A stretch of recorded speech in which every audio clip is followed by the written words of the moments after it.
ક્ષત્રિય સમાજનો વિરોધ યથાવત છે. પરસોત્તમ રૂપાલા સામે ક્ષત્રિય સમાજનો વિરોધ હજુ પણ યથાવત છે. ત્યારે આપણી સાથે યુવા નેતા અને ક્ષત્રિય સમાજના આગેવાન એવા યુવરાજસિંહ જાડેજા આપણી સાથે છે. યુવરાજસિંહ, શું કહેશો? ખાસ કરીને જોવા જઈએ તો અત્યારે જે કહી શકાય કે ક્ષત્રાણીઓ જે છે 7 ક્ષત્રાણીઓ એ જોહર કરવા જઈ રહી છે અને ખૂબ અતિ સંવેદનશીલ મુદ્દો, ખૂબ ચિંતાજનક મુદ્દો એ અત્યારે છે. કેમ કે જોહર શબ્દ જ્યારે ઉપયોગ કરવામાં આવે છે એને જો કાયદાકીય રીતે કાયદાકીય જે ટર્મિનોલોજી છે જો એમાં ગણવા જઈએ તો આપણે એને આત્મહત્યા કે આત્મવિલોપન કહેતા હોઈએ છીએ. અને આ જે આત્મવિલોપનની રીતે અને ક્ષત્રિય સમાજની જે ભાષા છે, ક્ષત્રિય સમાજ જે રીતે જોહર કરતો આવ્યો છે, થોડો ઘણો ફેર છે. હું ના નથી પડતો કે થોડો ઘણો ફેર નથી, કારણ કે આત્મહત્યામાં અને જોહરમાં ફેર છે. પરંતુ અત્યારે જે પગલે જઈ રહ્યા છીએ એ પગલે ખરેખર ખૂબ ચિંતાજનક છે અને ક્ષત્રિય સમાજ માટે ખૂબ ચિંતા ઊભી કરનારો છે. અને એવું નહીં કે ક્ષત્રિય સમાજ માટે, સર્વ સમાજ માટે આ જે વિષય છે એ ચિંતાજનક છે. આગળના સમયમાં હું એવું માનું છું કે જો નિરાકરણ નહીં આવે તો ખૂબ આ જે મુદ્દો છે વિકરાળ સ્વરૂપ ધારણ કરશે અને જે ગુજરાતની જે શાંતિ છે એને કાંઈક દોડવાનું કામ એ કહી શકાય કે આ મુદ્દો કરી શકે છે. એટલે અતિ સંવેદનશીલ મુદ્દામાં કહી શકાય કે શબ્દોની પરિભાષા પણ બહુ સામજી વિચારીને બોલવી પડે છે.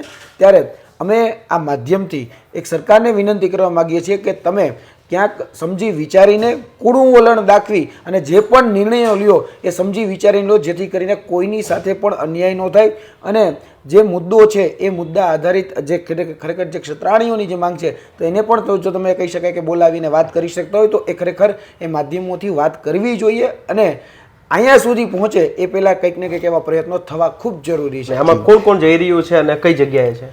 ખાસ કરીને અત્યારે જે ક્ષત્રાણીઓ જે છે અમદાવાદ ખાતે ભેગી થઈ છે અને આ જે ક્ષત્રાણીઓ જે ભેગા થયા છે તેમાં કહી શકાય કે જે ગીતાબા છે, ગીતાબા પરમાર, તેની સાથે સાથે જે બીજા છે કે ચેતનાબા જાડેજાની સાથે સાથે છે પ્રજ્ઞાબા ઝાલા. એટલે આ પ્રકારના ઘણા બધા જે મહિલાઓ છે જે ગુજરાતના અલગ અલગ વિસ્તારમાંથી, એક જામનગરમાંથી છે, એક અમદાવાદમાંથી છે, એક ભાવનગરમાંથી છે. અને આ 7 જેટલી ક્ષત્રાણીઓ જે છે, 7 જેટલી ક્ષત્રાણીઓ આજે અમદાવાદ ખાતે ભેગા થયા છે. હાથમાં મહેંદીથી લઈ ખરેખર જોહર જ્યારે થતા હતા ત્યારે પણ જે સુહાગન જે સ્ત્રીઓ છે એ સંપૂર્ણ રીતે જે શણગાર હોય એ સંપૂર્ણ શણગાર સજી અને તૈયાર રહે છે અને પછી એ અગ્નિકુંડમાં પોતાનું કહી શકાય કે એ જોહર કરતા હોય છે. એટલે આ જે પ્રથા જે ક્ષત્રિય કુળમાં ખાસ કરીને જ્યારે રજવાડાઓ હતા એ સમયની વાત છે, જ્યારે યુદ્ધો થતા અને યુદ્ધોમાં પોતાના પતિ જે છે તો એની પાછળ આ જોહરો કરવામાં આવતા હતા. એ સમય આખો અલગ હતો, અત્યારનો સમય આખો અલગ છે. અને આ પરિસ્થિતિ જ્યારે આવીને ઊભી છે તો જ્યારે એના મુખ્ય જે મુદ્દો છે એ મુખ્ય મુદ્દામાં જે કેન્દ્રીકૃત જે બાબતો રહી છે એમાં કંઈક ને કંઈક પરસોત્તમ રૂપાલા લઈને જે ક્ષત્રાણીઓ છે એ મેં પહેલેથી જોયું છે, જ્યારથી આંદોલન ચાલુ થયું ત્યારે એવું નથી કે બીજા કોઈ આંદોલનમાં કોઈ આક્રમક ભૂમિકા ભજવી. આંદોલનમાં સૌથી વધારે આક્રમક ભૂમિકા એ ક્ષત્રાણીઓએ ભજવી છે, અત્યારે પણ આક્રમક ભૂમિકા ભજવી રહી છે.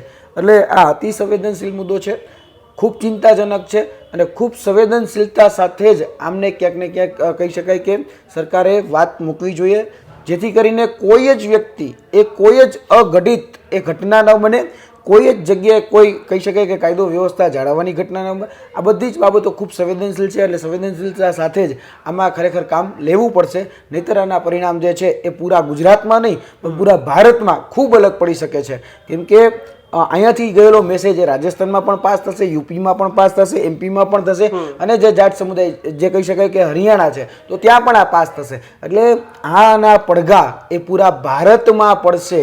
એટલે હું કહું છું કે ભાઈ આપણે હું તો આનો કદાચ એવું કહી શકાય કે જે આ મુદ્દો જે છે સંવેદનશીલ, આમાં બહુ ધ્યાન રાખીને બોલવું પડે છે. આ બધી બાબતો એવી છે. ત્યારે અત્યારે જે આ પ્રશ્ન ઉપસ્થિત થયો છે તેમાં 7 જે ક્ષત્રાણીઓ છે એ અમદાવાદ ખાતે ભેગા થયા છે અને ત્યાંથી કહી શકાય કે જોહર કરવાની એમને વાત મૂકી છે, પોતાના વિડીયો મૂક્યા છે. એટલે હું માનું છું કે આ ખૂબ ગંભીર બાબત છે. શું યુવરાજસિંહ પર્સનલી શું માને છે? આત્મવિલોપન કે પછી આત્મહત્યા કે પછી હું અત્યારે ક્ષત્રિય સમાજની જે રહેણી કહેણી છે, ક્ષત્રિય સમાજની જે સભ્યતા છે એમાં જે શબ્દો વપરાય છે જોહર, એ જોહરોના હું ક્યારેય પણ સમર્થનમાં ન હોઈ શકું. કેમ કે હું હજી પણ એવું કહું છું કે સંવાદથી સમાધાન થાય, સંવાદથી કોઈ જગ્યાએ કોઈ પણ પ્રશ્નનું નિરાકરણ આવે. અને બહુ પ્રશ્ન નાનો છે, આમાં કોઈ ઇગોઇસ્ટિક પ્રશ્ન જ નથી. આ જે અત્યારે હઠ પકડવામાં આવી છે એ હઠનું ખરેખર નિરાકરણ છે. એક વખત તમે ચૂંટણી ન લડો તો ફરક શું પડી જવાનો છે?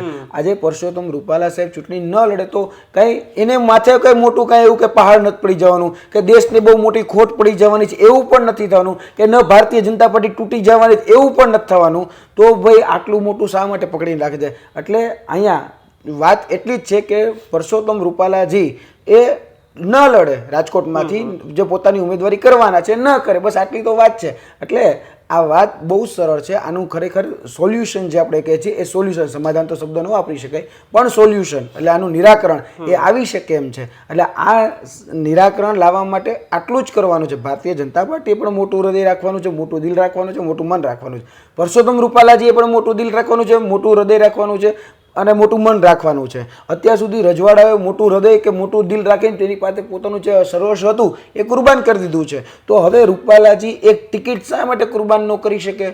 એક ટિકિટની જ વાત છે ને, કે 5 વર્ષ તમે કદાચ બીજા રસ્તેથી પણ, રાજ્યસભાના રસ્તેથી કે બીજા ત્રીજા રસ્તેથી, વિધાનસભાના રસ્તેથી પણ ત્યાં સુધી પહોંચી શકો છો.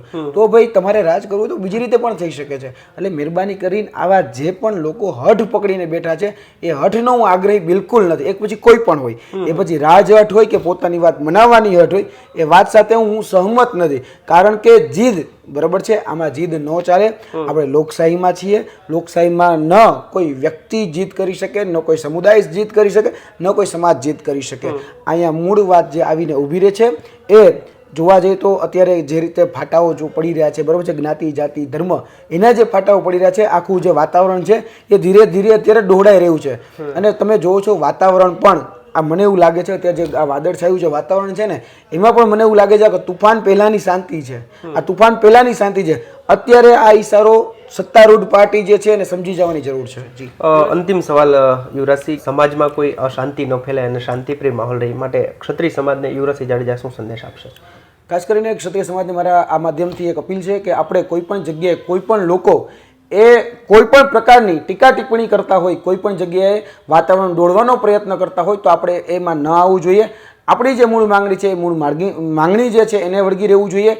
કોઈ પણ વ્યક્તિ તમને ઉશ્કેરવાનો પ્રયત્ન કરે છે અને તમે ઉશ્કેરાઈ જશો તો યાદ રાખજો મૂર્ખ તમે છો. એટલે આપણે મૂર્ખ સાબિત નથી થવાનું. અને ખાસ વાત આપણે બધાએ ધ્યાન રાખવાની છે, આપણે સમજુ સમાજ છીએ, પાટીદાર સમાજ પણ સમજુ સમાજ છે, આપણા જે ભાઈઓ જે છે દલિત સમાજના ભાઈઓ એ પણ આપણા ભાઈઓ જ છે. તો આપણે બધા સાથે, એટલે કે બધા સમાજોને સાથે લઈ અને આપણે આપણી માંગણી મૂકવાની છે.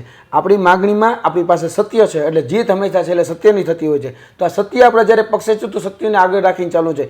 બીજા કોઈ પણ ફાટામાં આપણે નથી પડવાનું. જ્ઞાતિ, જાતિ, ધર્મ, કોઈ પણ જગ્યાએ આપણે પડવાનું જ નથી. આપણે મૂળ મુદ્દાની જે માંગણી છે એની ઉપર જ ધ્યાન રાખવાનું છે. આ જ મારો ક્ષત્રિય સમાજના યુવાનોને અને જે ક્ષત્રાણીઓ છે એમને મેસેજ છે. અને આટલું બધું જ્યારે સંવેદનશીલતા ભર્યું છે ગુજરાતની અંદર વાતાવરણ છે, તો જે વિચાર કરવામાં આવે તો એ વિચાર પણ બહુ ખૂબ સમજી વિચારીને કરવો. કેમ કે આ જે જોહર શબ્દ છે એ કહી શકાય કે અંદર અમારી અંદર એક જ્વાલા ઉત્પન્ન કરતો હોય છે. કારણ કે એ કેસરિયા યાદ આવી જતા હોય છે અને અંદરથી પણ અમને કંપન ઉઠી ઉઠે છે, ધ્રુજારી ઉઠે છે. કારણ કે ખાલી આ શબ્દ વાપરીએ કે જોહર, બરાબર, આત્મવિલોપન શબ્દ નથી કહેતો, હું સમજી વિચારી નાખો. જ્યારે જોહર શબ્દ વાપરીએ ને ત્યારે અમારી પણ કંપન ઉઠે છે. એટલે અહીંયા સુધી પહોંચવું એ આપણા માટે ખૂબ ગંભીર, ખૂબ ચિંતાનો વિષય છે. હું ના નથી પાડતો, પણ જે પણ પગલું લેવામાં આવે ખૂબ સમજી વિચારી લેવામાં આવે. તો હતા યુવરાજસિંહ જાડેજા જે રીતે કહ્યું કે ક્ષત્રિય સમાજના દરેક લોકોને તેઓ આહવાન કરી રહ્યા છે કે ભાઈ શાંતિપ્રિય માહોલ રહે અને કોઈ સમાજ વચ્ચે ભાગલા ન પડે તેનું ધ્યાન રાખવા તેઓ અપીલ કરી રહ્યા છે. તો અત્યારે બસ આટલું જ. ફરી મળીશું વાત ગુજરાતી પર.